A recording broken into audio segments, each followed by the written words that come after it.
పాక్ పాత బస్తీలో ఉన్న ముస్లిముల ఇళ్లలో ఇవి తయారు చేస్తారు. పూసలవో లేకపోతే స్వీట్లు చిన్న చిన్న చిక్కీలు లాంటివి. అదొక రకమైన స్వీట్ చేస్తారు, బర్ఫీ లాంటి స్వీట్లు. అట్లాంటివి ఈ అవును. అమ్ముతుండేవాళ్ళు రోడ్ల మీద పెట్టుకునేసి.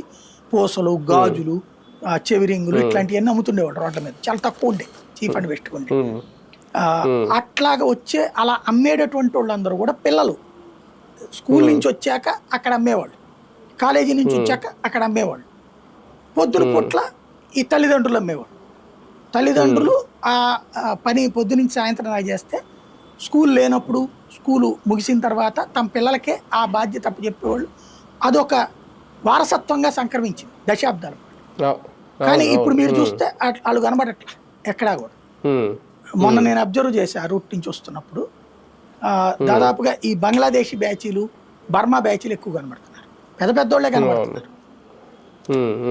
అది అప్పుడు పిల్లలు అప్పుడు ఎంత ఉంటుంది, ఓ 10 రూపాయలు ఇంట్లో పిల్లోడే కాబట్టి ఫుడ్ పెడతారు, అయిపోయా, అదనపు ఖర్చు ఏం లేదు. ఇప్పుడు పెడితే ఏమవుతుంది, వీళ్ళకి జీతం ఇవ్వాలా, రోజుకి కనీసం ఒక 300-400 ఇవ్వాలిగా. అంటే అప్పుడు లాభం ఎక్కువ ఆశించాలిగా. లాభం ఎక్కువ ఆశిస్తే కొనేవాడు రావాలిగా. అక్కడ రేట్లు పెరిగినాయి. ఒకప్పుడు చార్మినార్ దగ్గరికి ఎగబడి వెళ్ళేవాడు.